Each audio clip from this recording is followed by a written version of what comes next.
Hello प्यारे बच्चों कैसे हैं आप सभी। आई होप कि सभी अच्छे होंगे।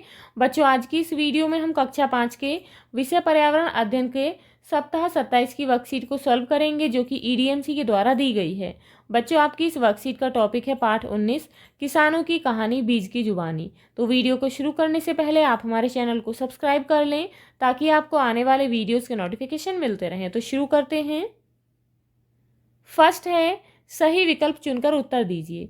पुराने समय में लोग अच्छे बीजों को सुरक्षित रखने के लिए उन्हें किस में रखते थे?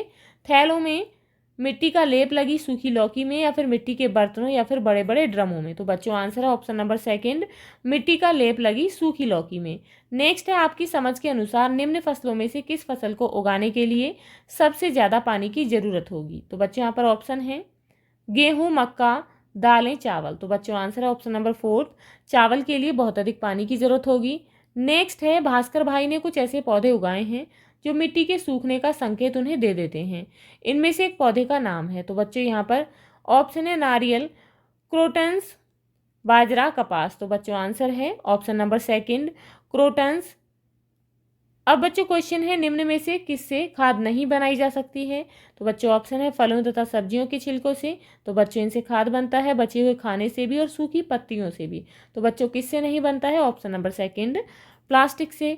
नेक्स्ट है गेहूं और चावल निम्न में से किस तरह की फसलें हैं? तो बच्चों दालें हैं ये, अनाज है, बाजरा है, फिर सब्जियां हैं। तो बच्चों क्या है? अनाज है। तो आंसर है ऑप्शन नंबर सेकंड। अब बच्चों प्रश्न है निम्न प्रश्नों के उत्तर दीजिए। प्रश्न है केंचुए मिट्टी के सबसे अच्छे मित्र होते हैं, कारण बताइए। तो बच्चों आंसर है केंचुए जमीन में छेद बनाते रहते हैं जिससे जमीन पोली हो जाती है और केंचुओं के मल से जमीन उपजाऊ बनती है।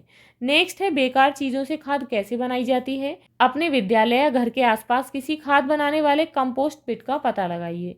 तो बच्चों आंसर है बेकार चीज़ों से खाद बनाने के लिए ज़मीन में एक गड्ढा खोदा जाता है, उसमें घर का गलनशील कूड़ा कचरा सब्जी फल आदि के छिलके डाल दिए जाते हैं, कुछ पानी छिड़का जाता है तथा उसमें केंचुए छोड़ दिए जाते हैं जो उस कचरे को खाकर उसका खाद बनाते हैं। मेरे यहाँ खाद बनाने वाले कंपोस्ट पिट हसनपुर में हैं। अब बच्चों क्वेश्चन है हसमुख ने कहा अपने खेतों से लाभ लेकर हम उन्नति कर सकते हैं। क्या आप सोचते हैं कि वह वास्तव में उन्नति कर रहा था? अपने शब्दों में लिखिए। तो बच्चों आंसर है हसमुख वास्तव में उन्नति नहीं कर रहा था। खर्चे पर खर्चे हुए जा रहे थे। एक ही फसल बार बार बोने से और अधिक दवाइयों के प्रयोग से जमीन की उर्वरता कम होती जा रही थी। अब बच्चों यहाँ पर क्वेश्चन है हसमुख का बेटा किसान नहीं बनना चाहता था। भारत में बहुत से किसान खेती में होने वाले नुकसान से परेशान हैं और बैंक से लिए गए उधार को वापस करने में असमर्थ हैं। इसके संभावित कारण कौन से हैं? चर्चा करके लिखिए। तो बच्चों आंसर है दवाइयों के अधिक प्रयोग से जमीन की ताकत कम होती है जिससे फसल कम होती है और यदि फसल अच्छी हो जाती है तो उसका उचित मूल्य प्राप्त नहीं होता है जिसके कारण लोग बैंक से लिए कर्ज को नहीं चुका पाते हैं। प्रश्न है विभिन्न फसलें अलग अलग मौसम में अलग अलग तापमान पर उगाई जाती हैं। नीचे बनी तालिका में गर्मियों और सर्दियों के मौसम में उगाई जाने वाली फसलों की सूची बनाइए। तो बच्चों गर्मियों की फसलें कौन कौन सी हैं? धान, ज्वार। तो बच्चों सर्दियों की फसलें हैं गेहूं, सरसों,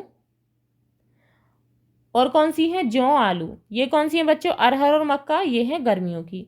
अब बच्चों क्वेश्चन है ऊंधिया बनाने के निम्नलिखित चरण होते हैं, इन्हें सही क्रम में व्यवस्थित करने के लिए उनके सामने उनकी क्रम संख्या 1, 2, 3 या 4 लिखिए। तो बच्चों इनमें फर्स्ट कौन सा है? सबसे पहले सर्दियों में मिलने वाली सभी सब्जियों को ताज़े मसालों के साथ मिट्टी के बर्तन में रखा जाता है। उसके बाद क्या होता है? बर्तन को उल्टा कर रखा जाता है। बर्तन को अच्छी तरह बंद करके गर्म कोयलों के बीच रखा जाता है। तो बच्चे यहाँ लिखेंगे 3। और सबसे बाद में ताज़ा बना ऊंधिया बाजरे की रोटी के साथ परोसा जाता है। तो बच्चों ये सबसे लास्ट स्टेप है, यहाँ पर लिखेंगे 4th। बच्चों यदि आपको ये वीडियो अच्छी लगी हो तो लाइक शेयर करना ना भूलें और यदि आप इस चैनल पर नए हैं तो प्लीज़ चैनल को सब्सक्राइब करें। Thank you.